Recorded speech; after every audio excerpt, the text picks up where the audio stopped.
सर्वप्रथम सर्वांना श्री स्वामी समर्थ. स्वामी महाराजांच्या कृपेने तुमच्या सर्व चांगल्या इच्छा पूर्ण होत ही स्वामींचरणी प्रार्थना करते आणि आजच्या व्हिडिओला सुरुवात करते. सर्व मंगल मांगल्ये शिवे सर्वार्थ साधिके शरण्ये त्र्यंबके गौरी नारायणी नमोस्तुते. तर अखंड सुख समृद्धी आपल्या जीवनात यावी, घरात यावी. आपल्या कुलदेवी आईचा अखंड कृपा आशीर्वाद आपल्या संपूर्ण कुटुंबावर राहावा म्हणून 9 रात्रीत 9 दिवस अखंड दिवा जरूर लावावा. तुम्ही महिलांनो घटस्थापना करत असाल किंवा नसाल तरी पण सर्व महिलांनी आपल्या कुलदेवीच्या नावाने एक अखंड दीप आपल्या 9 रात्रीत या सेवेत एक अखंड दीप जरूर प्रज्वलित करा. तुम्ही आधी कधीच सेवा केली नाही, तुम्हाला सुरू करायची आहे. अतिशय सोन्यासारखी सेवा आहे. देवी आईचा 9 रात्रीत 9 दिवस अखंड दिवा जी महिला जपते, तेवत ठेवते, तिच्या घरात अखंड लक्ष्मी नांदत असते. तिच्या घरात कशालाच सुख समृद्धीला आणि देवी आईच्या कृपा आशीर्वादाला कधीच खंड पडत नाही. म्हणून महिलांनो अखंड दिवा जरूर प्रज्वलित करा. तर 22 सप्टेंबर 2025 सोमवार दिवशी घटस्थापनेचा म्हणजे शारदीय नवरात्रीचा प्रारंभाचा दिवस आलेला आहे. खूप सुवर्ण दिवस आहे. महिलांनो आपल्या घरात एक अखंड दिवा जरूर लावायचा आहे. तुम्ही घटस्थापना करत असाल दरवर्षीप्रमाणे तर तुम्ही जिथं अखंड दिवा लावतात त्याच ठिकाणी दरवर्षाप्रमाणे आपल्या परंपरेनुसार अखंड दिवा लावायचा आहे. आता ज्या महिला घटस्थापना करत नाही त्यांनी सुद्धा एक अखंड दिवा जरूर लावायचा आहे. तर अखंड दिवा तुम्ही कुठलाही घेऊ शकता. पितळाचा घेऊ शकता, चांदीचा घेऊ शकता, मातीचा घेऊ शकता, अगदी दगडाचा पारंपरिकरित्या आपले जुने पारंपरिक दिवे असतात दगडाचे ते सुद्धा घेऊ शकता. तुमच्या आवडीनुसार तुम्हाला दिवा घ्यायचा आहे. आधी जो दिवा लावला आहे यावर्षी तुम्हाला नवीन दिवा लावायचा असेल, महिलांनो खरेदी केला असेल, अतिशय छान गोष्ट आहे. तुम्ही देवी आईसाठी नवीन दिवा आणलेला असेल, मग पितळ असो, चांदी असो, माती असो किंवा दगड, आपण दिवा लावत आहोत देवी आईच्या नावाने. एक अखंड ज्योत आपण लावत आहोत आपल्या घरात. देवी आईला खूप सोन्यासारखी ही सेवा आहे. तर 22 सप्टेंबर 2025 सकाळी 12 वाजेपर्यंत तरी आपल्या घरात 12 ते 12:30, 12 वाजून 39 मिनिटांपर्यंत, 11:41 ते 12:39 हा खूप शुभ मुहूर्त आहे, अभिजित मुहूर्त आहे. कारण एकदम सकाळी पहाटे तर आपल्याकडून एवढी सेवा होणार नाही, कारण देवपूजा वगैरे बरेच म्हणजे आपल्याला देवांची भरपूर सेवा करायची असते. त्या अश्विन शुद्ध प्रतिपदा म्हणजे घटस्थापनेला शुभ मुहूर्त हा सकाळी 6:09 अतिशय शुभ मुहूर्त आहे. पण महिलांनो तुम्ही राहूचा काळ मानतात तर सकाळी 22 तारखेला सोमवारी घटस्थापनेच्या दिवशी सकाळी 7 ते 9 हा 2 तासाचा राहू काळ असणार आहे. अशुभ वेळेत घटस्थापना करू नका, मंगल कलश देवाऱ्यात भरू नका आणि अखंड दिव्याची ज्योत सुद्धा प्रज्वलित करू नका. मग तुम्ही 9 वाजेनंतर अगदी दुपारी 12:38 हा अतिशय शुभ मुहूर्त आहे. 12:38 आपल्याला आपल्या देवघरात अखंड दिवा प्रज्वलित करायचा आहे. तुम्हाला घटस्थापना करायची असेल या शुभ वेळेत तर तुम्ही करू शकता. मंगल कलशाची स्थापना तुम्ही या शुभ काळात करू शकता. पण काही महिला घटस्थापनेच्या वस्तू घटस्थापनेच्या दिवशीच आणत असतात. काही महिला पितृपक्षात खरेदी करतात. काही महिलांची पारंपरिकरित्या म्हणजे त्यांचा नियम असतो की त्या घटस्थापनेच्या वस्तू घटस्थापनेच्या दिवशीच खरेदी करतात. मग तुम्हाला महिलांनो थोडासा वेळ झाला घटस्थापनेला तर मग संध्याकाळी 6 वाजेपर्यंत अगदी सूर्यास्त करू नका. दिवा अगरबत्तीची वेळ येऊ देऊ नका. 6 वाजेच्या आतच आपल्या घरात तुम्हाला घटस्थापना करायची आहे. जास्त वेळ झाला तर म्हणते अगदी 4 वाजेपर्यंत केली तुम्ही तर अतिशय म्हणजे चांगलीच गोष्ट आहे. पण जरासा वेळ झाला, लहान लेकरं वगैरे सगळं काही सांभाळून काही महिलांना नाही जमत, मग थोडासा वेळ झाला तुम्हाला महिलांनो घटस्थापना करायला तर मग तुम्ही संध्याकाळी 6 वाजेपर्यंत घटस्थापना करू शकता. खूप जास्त वेळ करू नका, अंधार पडू देऊ नका. त्या आतच आपल्याला घरात घटस्थापना करायची आहे. पण अखंड दिवा लावताना महिलांनो अखंड दिवा तुम्हाला 12:30 वाजेपर्यंत 12:38 प्रज्वलित करून द्यायचा आहे तुम्हाला। नवरात्रीचा अखंड दिवा लावताना काही नियमांचं पालन जरूर करा महिलांनो। आपण जेव्हा दिवा लावतो आणि दिव्यासाठी जे तेल घेतो ते आपल्याला वेगळं ठेवायचं आहे। खरकटे वगैरे हात लागणार नाही, कुणाचे हात लागणार नाही याची नक्की काळजी घ्यायची आहे। आणि तेल घेताना महिलांनो तिळाचं घ्या, मोहरीचं घ्या किंवा तुम्ही पारंपरिकरित्या जे तेल घेतात दिव्यासाठी तेच तेल घ्यायचं आहे। आता तेल घेताना सव्वाच्या प्रमाणात घ्यायचं आहे। खूप शुभ ठरतं महिलांनो। तुम्हाला वाटत असेल ताई काही पण सांगताय, पण सव्वाच्या प्रमाणात तुम्हाला तेल घ्यायचं आहे। 1.25 लिटर, 1 लिटरची तुम्ही पिशवी वगैरे आणलेली असेल किंवा मोजून आणलेलं असेल तुम्ही, तर 1.25 लिटर म्हणजे 1 लिटर आणि थोडंसं पाव त्यात वाढवून घ्यायचं आहे। मग अशा पद्धतीने 1.25 प्रमाणात आपल्याला तेल देवी आईच्या दिव्यासाठी, अखंड दिव्यासाठी बाजूला एखाद्या बरणीत, बाटलीत, डब्यात वगैरे नीट ठेवायचं आहे। आणि ते तेल फक्त तुम्हाला अखंड दिव्यालाच वापरायचं आहे। 9-10 दिवस आपण दिवा चालूच ठेवत असतो, खंड पडू देत नाही, दिव्याची ज्योत विझू देत नाही। मग एवढं तेल आपल्याला लागून जातं। उरलेलं तेल नंतर तुम्ही देव्हाऱ्यातील दिव्याला वापरू शकता, पण हे तेल आपल्याला अखंड दिव्यासाठी वेगळं ठेवायचं आहे। अखंड दिवा लावताना आपण ज्या जागेवर दिवा तुम्ही लावणार आहात ती जागा स्वच्छ गोमूत्राने पुसून घ्यायची आहे। तुम्ही जर घटस्थापना करत असाल आणि त्या शेजारीच दिवा लावत असाल तर तुम्ही ठीक आहे, जागा वगैरे स्वच्छ केलेलीच असेल। काही महिला देव्हाऱ्यातच दिवा लावतात, काही महिला वेगळ्या ठिकाणी दिवा लावत असतात। पूर्व, पश्चिम, उत्तर, ईशान्य अशा दिशा बघून आपल्याला दिवा लावायचा आहे। तर जागा स्वच्छ करायची आहे। तसं पण नवरात्रीचं आपण घर वगैरे आवरलेलंच आहे। जागा गोमूत्राने एकदा स्वच्छ पुसून घ्या महिलांनो। पाट किंवा चौरंग ठेवायचा आहे, त्याभोवती रांगोळी काढायची आहे। खाली एक स्वस्तिक काढा, देवी आईची पावलं काढा, रांगोळीवर हळदी कुंकू टाकायचं आहे आणि मग त्यावर चौरंग पाट ठेवायचा आहे। त्यावर एक लाल कपडा स्वच्छ अंथरून घ्यायचा आहे। त्यावर तांदळाची रास करा किंवा अष्टदल कमल तांदळाची तुम्ही त्यावर बनवून घ्यायचं आहे आणि त्यावर तुम्हाला अखंड दिवा ठेवायचा आहे। तांदळाची रास किंवा अष्टदल कमल बनवलेलं असेल त्यावर सुद्धा हळदी कुंकू तुम्हाला टाकायचं आहे। स्वतःच्या कपाळी लावा आणि मग त्यावर अखंड दिवा तुम्हाला ठेवायचा आहे। अखंड दिव्याची वात तुम्ही कापसाची सुद्धा घेऊ शकता किंवा लाल पिवळा कलावा येतो बाजारात, तो कलावा जरी घेतला तुम्ही दुहेरी स्वरूपात तरीही चालेल। लांब वात आपल्याला हवी आहे। अखंड दिव्यात लांबच वात घ्यायची आहे। तुम्ही जर तुपाचा लावत असाल तरी पण तुम्हाला अखंड दिव्यासाठी लांबच वात घ्यायची आहे।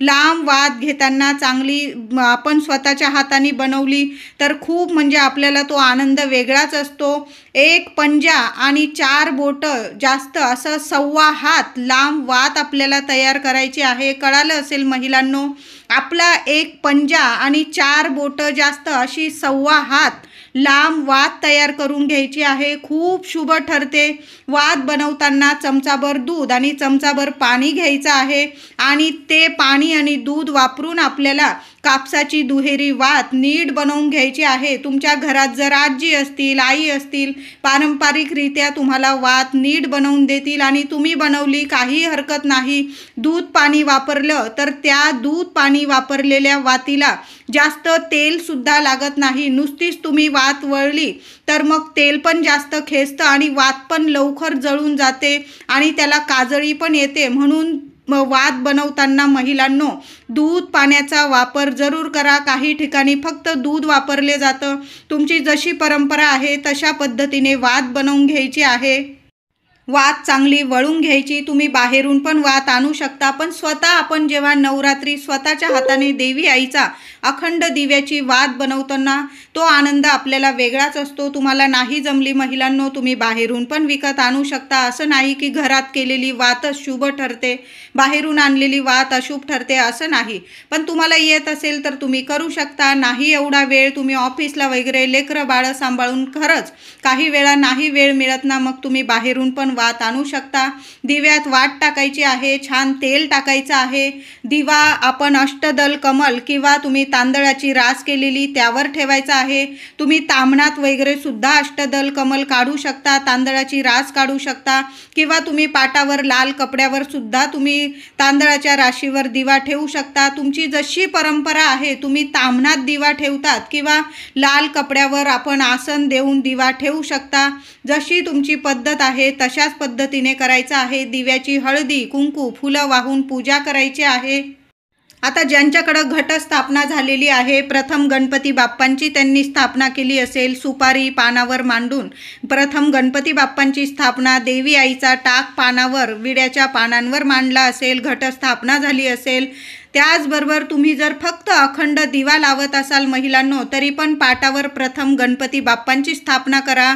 सुपारी मांडायची आहे, विड्याच्या पानावर 1 रुपयाचं नाणं ठेवा, 1 सुपारी ठेवा, हळद कुंकू फुलं अक्षता दुर्वा वाहून प्रथम ओम गणपते नमः बाप्पाला नमस्कार करायचा आहे। आणि तुम्हाला मग आपल्या देवी आईचा टाक असेल, फोटो असेल, त्या पाटावर किंवा चौरंगावर जिथं तुम्ही अखंड दिवा लावत आहात तिथं तुम्हाला फोटो किंवा आपला देवी आईचा टाक पानावर ठेवायचा आहे। फोटो जरी ठेवत असाल, फोटो खाली सुद्धा जरी तुम्ही 2 विड्याची पानं ठेवली अतिशय शुभ ठरतात। आपल्या कुलदेवी आईला, कुलदेवी कुठलीही असू द्या, विड्याची पानं खूप प्रसन्न करतात देवी आईला। मग टाक तुम्ही पहिल्या दिवशी टाक स्थापन करत असाल, फोटो स्थापन करत असाल, अखंड दिव्यासमोर किंवा घटस्थापनेसमोर विड्याची पानं जरूर त्या खाली ठेवायच्या आहे।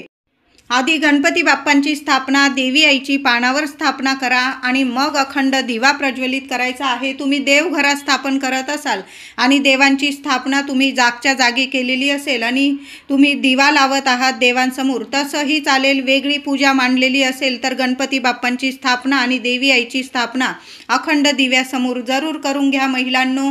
शुभ वेळेतच 12 ते 12:30 या शुभ वेळेत आपल्याला दिवा प्रज्वलित करायचा आहे। आता काही कारणास्तव तुम्हाला जर दिवा प्रज्वलित या वेळेत करता आला नाही तर संध्याकाळी 6 वाजेच्या आत, संध्याकाळी 6 वाजेच्या आतच आपल्या घरात अखंड दिवा प्रज्वलित करा, घटस्थापना करा, मंगल कलशाची स्थापना।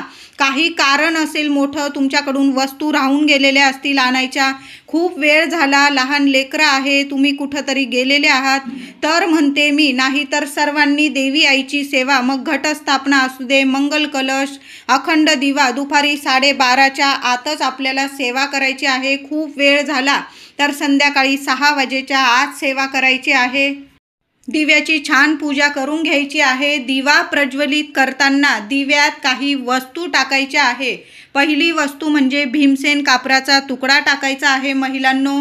त्याचबरोबर 4-5 तांदळाचे अख्खे दाणे टाकायचे आहे। अख्खे तांदूळ जेव्हा आपण दिव्यात टाकतो ना, आपल्या घरात पण भरभराट राहते आणि त्याने ऑक्सिजन सुद्धा खेळता राहतो। तांदळाचे 4 का होईना दाणे आपल्या अखंड दिव्यात जरूर टाका। 1 कापराची वडी टाकायची आहे, चिमूटभर हळद टाकता आली, 2 लवंग टाकता आला। या वासाने सुद्धा लक्ष्मी माता प्रसन्न राहते। यामुळे आपल्या दिव्याला काजळी सुद्धा कमी येते। मी म्हणत नाही की अजिबातच काजळी येणार नाही, कुठलाही दिवा अखंड जेव्हा लावतो, वस्तू जरी टाकल्या तरी थोडी का होईना काजळी येते महिलांनो, पण या वस्तू टाकल्याने ऑक्सिजन दिव्यामध्ये खेळतं राहतं आणि काजळी खरोखर कमी येते। जास्त आपल्याला काजळी काढावी लागत नाही आणि जास्त वेळा जेव्हा आपण काजळी काढत नाही, दिवा विझण्याची शक्यता सुद्धा कमी असते आणि 100% दिवा आपला चांगला अखंडच तेवत राहतो। 9-10 दिवस तुमचा दिवा अजिबात विझणार नाही। दिवसातून 1 वेळ ठरवून घ्या, रात्री झोपताना जरी 1 वेळा तुम्ही काजळी काढली, दिवसभर अगदी 24 तास जास्त तुमच्या दिव्याला काजळी सुद्धा येणार नाही। ही एक वस्तू म्हणजे तांदळाचे 4 दाणे, 1 कापराची वडी, चिमूटभर हळद आणि 2 लवंगा आपल्या अखंड दिव्यात जरूर टाकून द्यायचे आहे महिलांनो। आता ज्या महिला अखंड दिवा लावत नाही त्यांनी देव्हाऱ्यातील दिव्यात सुद्धा, आता ज्या महिला अखंड दिवा लावत नाही आपल्या घरात, देवघरात, तर त्या महिलांनी आपण नवरात्रीच्या पहिल्या दिवशी देवघरात तर देव्हाऱ्यात 1 दिवा तर आपण देवी आई समोर लावतच असाल। तर त्या दिव्यात सुद्धा महिलांनो 4 दाणे तांदळाचे टाका, 1 कापराची वडी टाका, 2 फुलाच्या लवंग टाका, चिमूटभर हळद टाका. अखंड दिवा लावल्याचं पुण्य फळ तुम्हाला देवी आई देणार आहे, म्हणून देव्हाऱ्यातील दिव्यात सुद्धा महिलांनो ही वस्तू आवर्जून टाका. अखंड दिवा लावल्याचं तुम्हाला भरभरून फळ मिळणार आहे. अवश्य नक्की टाका महिलांनो. नवरात्रीचा अखंड दिवा प्रज्वलित करताना महिलांनो हळदी कुंकू वाहून तर आपण पूजा करणारच आहोत, पण तुम्ही देवी आईचा मंत्र जपत आपल्याला दिवा प्रज्वलित करायचा आहे. तुम्ही शुभम करोती बोलू शकता. तुम्ही देवी आईचा जो रोज मंत्र जपत आहात तो मंत्र जपला तरीही चालेल, किंवा 9 मंत्र ओम ऐं ह्रीं क्लीं चामुंडाय विच्चे तुम्हाला जेवढ्या वेळा मंत्र जपता येईल ना, 1 माळ जरी केली तुम्ही रोजच, आपल्याला 1 माळ, जास्त झाल्या 11 माळी तुमच्याकडून तर अतिशय उत्तम, नाही जमलं तर 9 मंत्राची 9 दिवस आपल्याला रोज 1 माळ घ्यायची आहे. अखंड दिवा प्रज्वलित करण्याआधी सुद्धा तुम्ही 1 माळ घेतली तरीही चालेल. आणि अखंड दिवा जेव्हा तुम्ही लावत आहात, तुम्ही पहिलंच वर्ष आहे तुमचं, तर संकल्प करून घ्यायचा आहे. आणि तुम्ही दरवर्षी संकल्प करून दिव्याची सेवा करत असाल तर मग दिवा प्रज्वलित करताना दिव्याची सगळी तयारी करून घ्यायची आहे. तामण घ्यायचं आहे, उजव्या हातात पळीभर पाणी घ्यायचं आहे, गंध अक्षता टाका, फूल टाका, देवी आईला बोलून घ्यायचं आहे. तुमच्या कुलस्वामिनीचं तुम्हाला नाव घ्यायचं आहे. तुमचं नाव देवी आईला बोला, गोत्र बोला. हे आई, आम्ही सहकुटुंब सहपरिवार तुझी 9 दिवस आम्ही अखंड दिव्याची सेवा करत आहोत, कबूल करून घे. चूक भूल झाली आमच्याकडून, दिवा वगैरे भिजला तर रागवू नको, तुझ्या लेकरांना समजून घे. आम्ही मनापासून तुझी ही सेवा करण्याची पूर्ण मनापासून म्हणजे प्रयत्न करू, असं बोलून तुम्हाला ते तांदूळ, अक्षता, हातातलं पाणी तामणात सोडायचं आहे. ते तुम्ही एखाद्या झाडाला घालू शकता. अशा साध्या सोप्या पद्धतीने संकल्पयुक्त सेवा करायची आहे आपल्याला. रोज 9 दिवस देवी आईची आपण पूजा करतो हळदी कुंकू वाहून, तशाच पद्धतीने दिव्याची सुद्धा हळदी कुंकू फुलं अक्षता वाहून पूजा करायची आहे.